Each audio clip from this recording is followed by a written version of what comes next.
বিদেশ আওয়ার পরে সবচেয়ে বড় যে সমস্যাটার মধ্যে আমি পড়ছি এটা হয়েছে কি আর ভিসা ট্রান্সফার। যে আমি যেই কোম্পানির মধ্যে বর্তমানে কাজ করতাম এই কোম্পানিতে যদি চাই আমি অন্য একটা কোম্পানির ট্রান্সফার করতাম তো এই জিনিসটা বাংলাদেশের লাগে হইল না।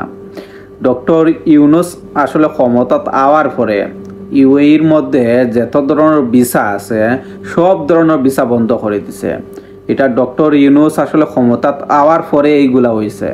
এর আগে কিন্তু মোটামুটি কোনো না কোনো একটা ভিসা বাংলাদেশের লাগি ওপেন আছিল, কিন্তু বর্তমানে কোনো ধরনের ভিসা বাংলাদেশের লাগি ওপেন নাই।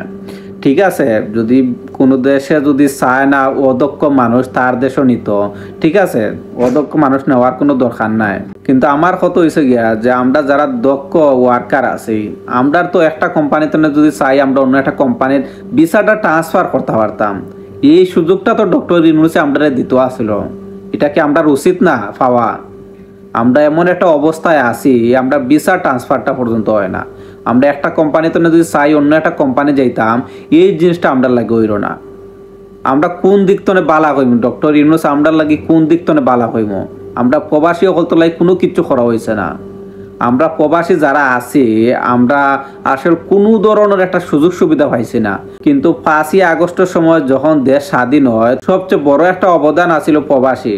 কারণ প্রবাসীরা যখন কি রেমিটেন্স দেওয়া বন্ধ করে দিছে তখন কিন্তু সরকার অটোমেটিকই পতন হয়েছে। ঠিক আছে, বাংলাদেশ অনেক মানুষ অনেক কষ্ট করছে, অনেক মানুষ মারা গেছে, কিন্তু আমরা যারা প্রবাসী আছে আমরা তো কিছুটা তো এই ছাত্র আন্দোলনের লগে তো কিছুটা তো আমরা জড়িত আছি না, আমরা কোনো ক্ষেত্রে আমরা কোনো জড়িত নাই। কিন্তু খুব খারাপ লাগে যে আমরা ভিসা ট্রান্সফারটা পর্যন্ত হয় না।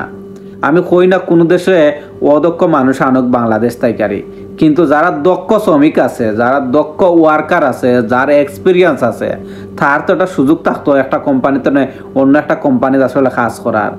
এমন একটা অবস্থায় আছে আমরা ভিসা ট্রান্সফার হয় না, আমরা বাংলাদেশে লাগি সব ধরনের ভিসা বন্ধ করে রাখা হয়েছে এমন একটা অবস্থা। কিন্তু এই বিষয় নিয়ে বাংলাদেশের কোনো একজন উপদেষ্টা কোনো একজন মানুষ আসলে কথা হয় না। এই বিষয় নিয়ে কোনো কথা হয় না। বাংলাদেশের কোনো একজন উপদেষ্টা দেখলাম না যে কোনো দেশের একটা ভিসা সম্পর্কে আসলে কথা হইতে ভাই আপনি নতুন নতুন দেশ দরটা নতুন নতুন দেশও বাংলাদেশে ফাটানোর সুযোগ করিয়া দেরা, কিন্তু এটা আসলে কোনো সমাধান নাই।